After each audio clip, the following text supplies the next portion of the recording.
Okay, welcome in. I'm a little behind on the review, but it's better late than never. It is currently Thursday morning, so I'll get the review done, and then I will do a preview for tonight's game and Sundays and Mondays, respectively. So, week 3, we had quite an interesting weekend, to say the least.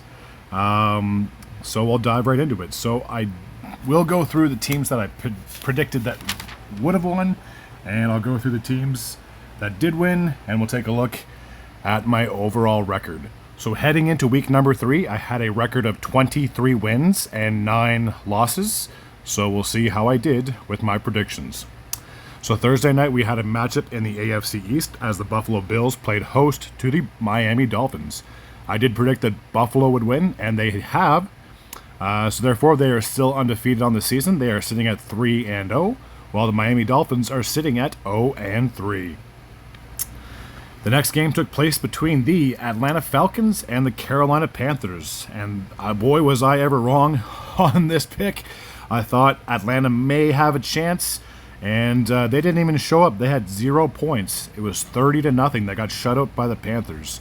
So a team in Atlanta that I thought would be in contention to not only maybe push for a playoff spot, but possibly compete for a NFC South crown against the Bucks.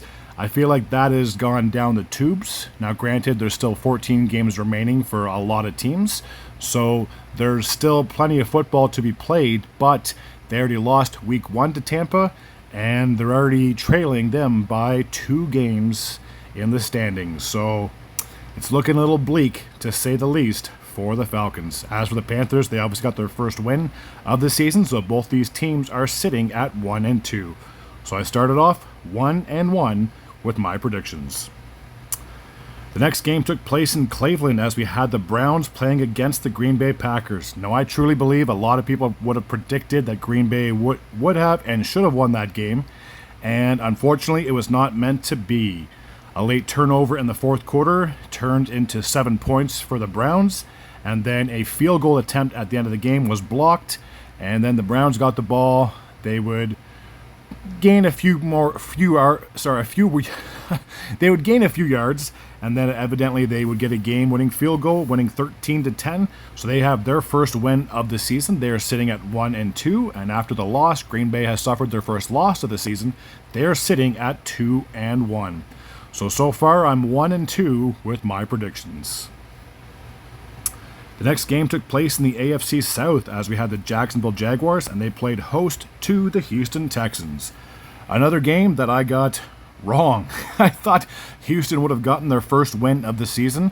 Unfortunately, they are still winless, sitting at 0-3. As for the Jacksonville Jaguars, they are a pleasant surprise. They are sitting at 2-1. For Houston, I'm sorry to say this, but it's looking a little bleak for them to get the AFC South crown, as they are currently trailing first place by 3 games. So therefore, they would have to win 3 games just to get back to 500 and hope that the team that's in first place goes on a 3-game losing streak, and it's very unlikely to happen as, well, spoiler alert, the Colts are looking like the better team so far. So far, I'm 1-4. So I started off great with the Bills pick, and I got 3 straight wrong. All right, the Minnesota Vikings played host to the Cincinnati Bengals. Now, under any other circumstance, had Joe Burrow not gotten hurt, and if he wasn't going to miss the majority of the season, I felt that you could have made a strong case for Cincinnati to win this game. Unfortunately, it was not meant to be. They got blown out. 48-10 would be the final score. I did predict that Minnesota would win. I didn't think it was going to be this bad of a win. But, yeah, so the Bengals, they are still 2-1, so there's really no need to hit the panic button. But if you start going on a losing skid and you find yourself trailing by 1, 2, 3, 4 games, whatever it is, by the time Joe Burrow comes around, well, it might be too little too late at that point. So be happy you're technically tied for first, or you're in first place in the AFC North, but I got a funny feeling that is not going to last. As for the Minnesota Vikings, they're also sitting at 2-1 in the NFC North. I believe it's a 3-way tie for first place in that division. So if they can keep playing as competitive as they are, and as long as J.J. McCarthy can be comfortable in the pocket, they might have a chance, and Minnesota could see the playoffs 2 straight seasons in a row. I firmly believe that the NFC North and the NFC West are probably the 2 best divisions in the NFC, if I'm going to be completely honest with you. So who knows? There could be 2 teams from both those divisions. There could be 3 teams from one division. It's going to be a dogfight, and every game matters, especially division games. And I'm sure at some point they'll have one coming up in the future, so they'll definitely want to get the W and keep above 500. So with that prediction, I am now sitting at 2-3. I'm getting back to 500. We'll see how I do with the next game. So the New England Patriots played host to the Pittsburgh Steelers. Now I'm back in the loss column. 2-4 so far with my week 3 predictions. Not looking so hot now. The Steelers would win 21-14. They're sitting at 2-1 on the season, while the Patriots have dropped to 1-2. The Steelers are definitely a bit of a surprise team. In the AFC North, I guarantee at the start of the year, no one would have had them in the top 2 in that division, let alone tied for first place in the AFC North, considering they have the Bengals and the Ravens respectively in that division. And I just finished talking about the Bengals. Obviously, they're still they're also 2-1, so they're tied with the Steelers. But because their franchise QB is likely out until I'd say December, it's not going to look too favorable for the Bengals, and especially if they got blown out against the Vikings, who knows how bad their losses are going to be in the future. For the Steelers, they just seem to have the luck of the Irish. I don't know what else it is. It doesn't matter who they have as their quarterback. As long as Mike Tomlin is their head coach, they always seem to succeed, no matter who they have behind the center. So they could be a pleasant surprise this season. They could get back in the playoffs. Who knows what can happen in the Steel City. As for the New England Patriots, obviously a very tough loss. They're hoping to have a bit of a bounce-back season and try to be competitive in the AFC. It is possible. I'm not saying that they're a long shot to make the playoffs because the season is still young, but there's a lot of good teams in the AFC.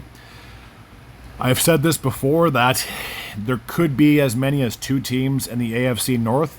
I'm still going to go with the Ravens. I believe they will bounce back even though they did lose, and I'll get to them at the end of the video. I still have faith in the Ravens. I still believe that the Steelers could possibly make the playoffs. I would not be surprised. I wouldn't put it past them. As for the AFC West, a very stacked division as well. Now, granted, there are 3 teams that are below 500, but it's still early in the season. I feel that at least one of those 3 teams should get back to 500 after week 4. And then between the Chiefs, Broncos, you could make an argument for the Raiders, but I still think they're basement dwellers in the AFC West. But I believe the Chiefs between the Broncos and the Chiefs probably will finish above 500. If Denver can get their ish together, they should also finish above 500. Theoretically, they should be 2-1 or even 3-0, but they had lost 2 crucial games to last-second field goals, so they're sitting at 1-2 on the season. So there's so many question marks, but there's also probably so many answers as well. So as I've said with a lot of things, we got to wait clearly until January to figure out who's in and who's out of the playoffs. But just getting back to the Patriots for a second, they could be a surprise team, just like the Steelers. They could be a surprise team, and they might make some noise. But if I had to put money on the Patriots making the playoffs, I'd probably stay away from that, just in case. I still believe they probably are going to be the second best team in the AFC East, considering the Dolphins are a dumpster fire. The Jets, no matter who they have as their quarterback, they just seem to not have consistency.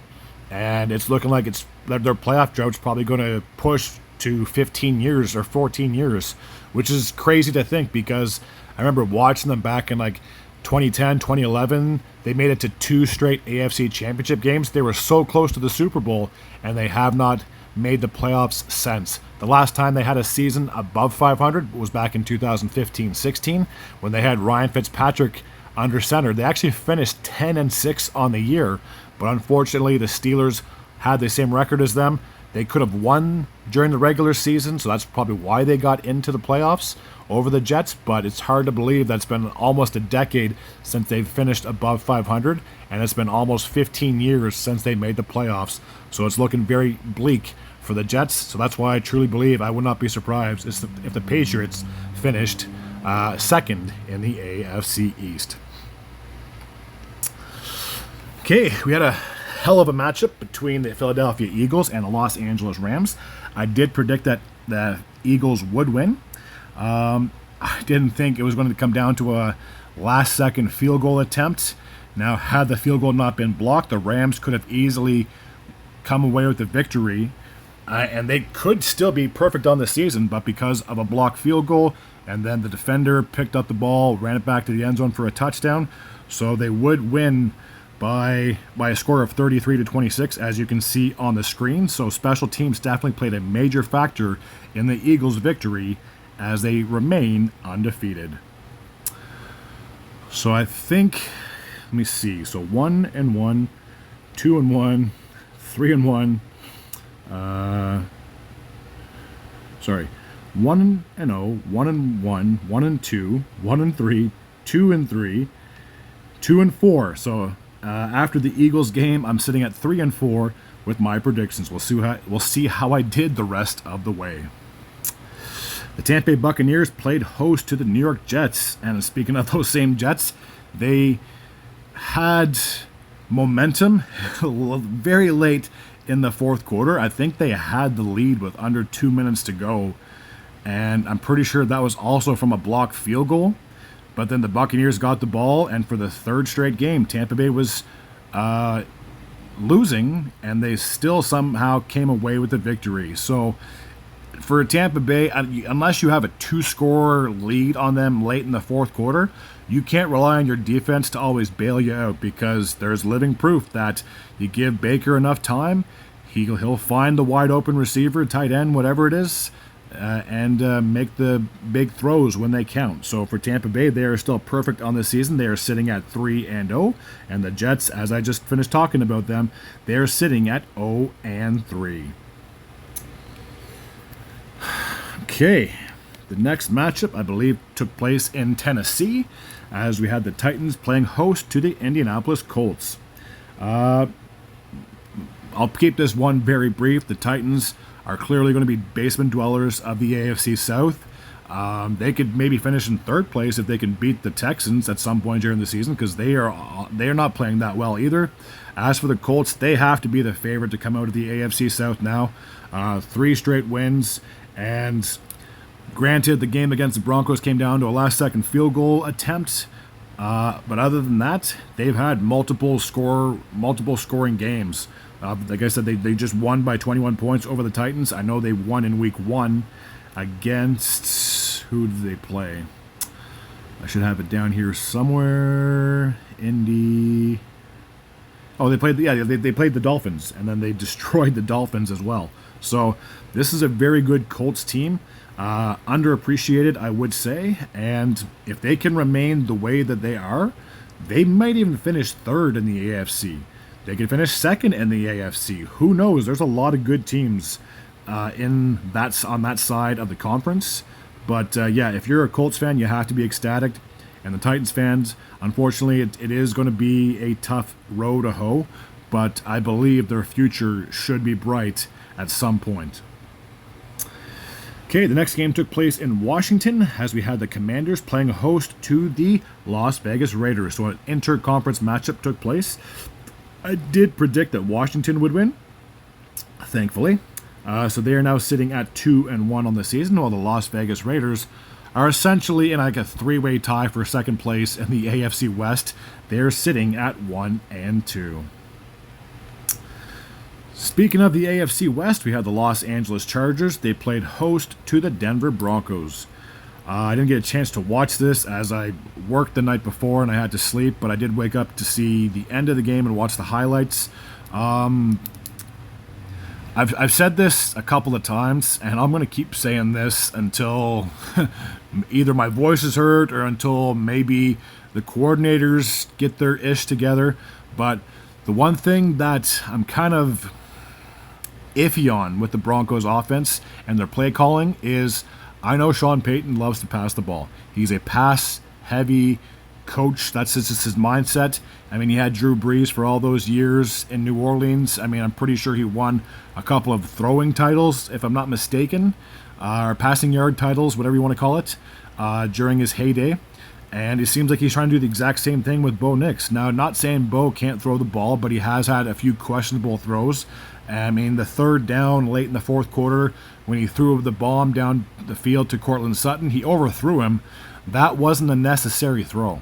It'd be different if it was like 5 seconds left on the clock and you got to make a big play to get down the field to hopefully get in field goal range, or if you're lucky to get a Hail Mary pass and a touchdown.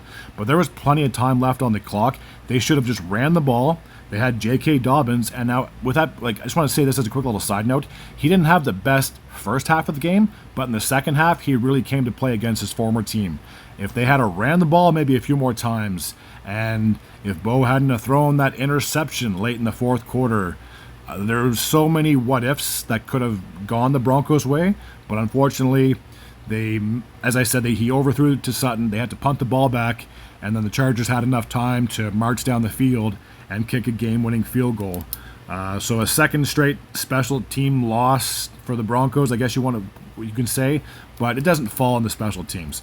Their defense at times is mediocre. I mean, yes, they technically are leading the league in sacks, but they've also given up a lot of big plays, a lot of big yards. So I don't want to say they're having I know it's going to sound crazy to call it a sophomore jinx because they're not rookies on that team, but it just seems that I don't want to say they're a one-hit wonder, but like last year their defense was so good, so consistent, and they helped Bo on the offensive side from getting the ball, whatever you want to call it. But if they keep this mindset going forward, I don't know how successful they're going to be. And considering the expectations of this team, and during the offseason, Sean Payton said this is probably one of the 4 best teams he's ever coached. And obviously he took the Saints to the Super Bowl, and he's been to a championship game as well a couple of times. So to have that big of a praise on your team just goes to show like he's either way too overconfident or he's overreading this whole room, because as much as I love the Broncos, they're my ride or die team, I don't see them as playoff contenders, let alone Super Bowl contenders. Now, I want to flip the script here just for a quick second, as I will continue to continue reviewing the games. The Chargers, they look like the team to beat. You could make an argument for the Bills. They're a very good team, but I think the Chargers, they have it. Like, they have the it factor. They have Justin Herbert. He's a fantastic quarterback. You could almost make an argument that he's possibly the top 5 or top 5 quarterbacks of the league. I don't see why you wouldn't, especially now. They have a really good defense.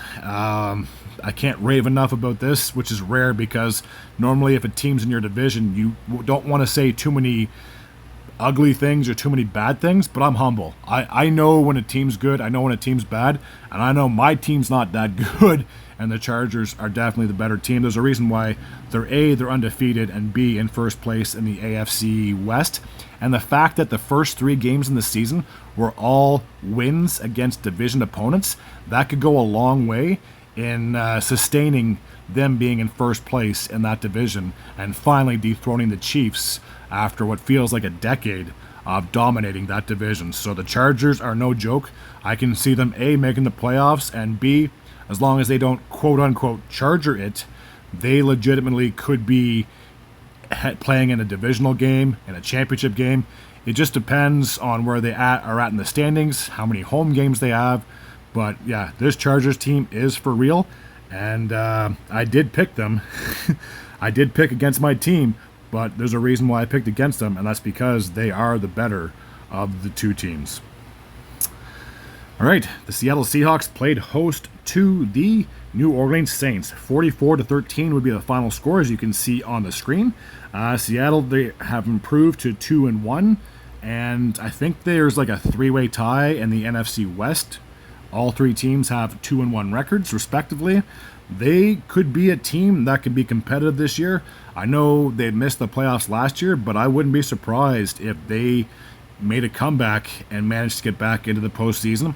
I've said this a couple of times, but I truly believe that the NFC West, you can make an argument that might be the best division in the NFC. As like I said, you have 3 teams that are sitting at 2-1, 3 teams that are playing really well. So maybe all 4 teams from the NFC West get in the playoffs. Who knows? That would be a first time that all 4 teams in one division made the playoffs. There's been other times where 2 teams and 3 teams have made it, but let's just say hypothetically in the NFC North that only the Packers or Lions make it. In the NFC East, I think Philly for sure has that division, or they should at least. Washington, you could maybe make an argument that they could sneak into a playoff spot. Dallas, I don't quite know what they're doing anymore. They should have won their Week 3 game, and I'll get to that in just a second.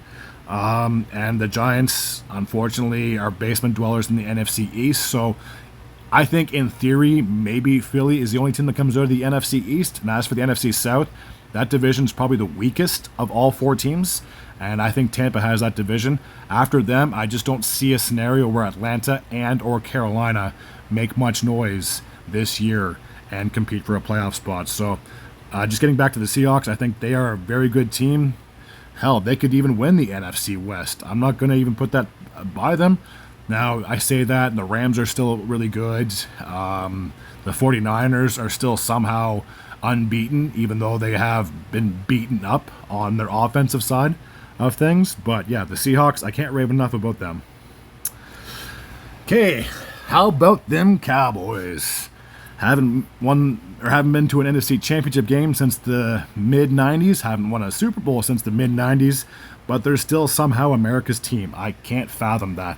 I'm not trying to disrespect them in any way, but other teams have been more successful since the mid-90s. So the fact that they're still known as America's team, even though they haven't won a Super Bowl in almost 30 years, is unfathomable to me. Like, if my team was called America's team and the last time they won was in the 90s, I would probably be like, I'm not I'm not too proud to say that. Like, I don't know. And the game against the Bears, I predicted that they should have won, but unfortunately they did not.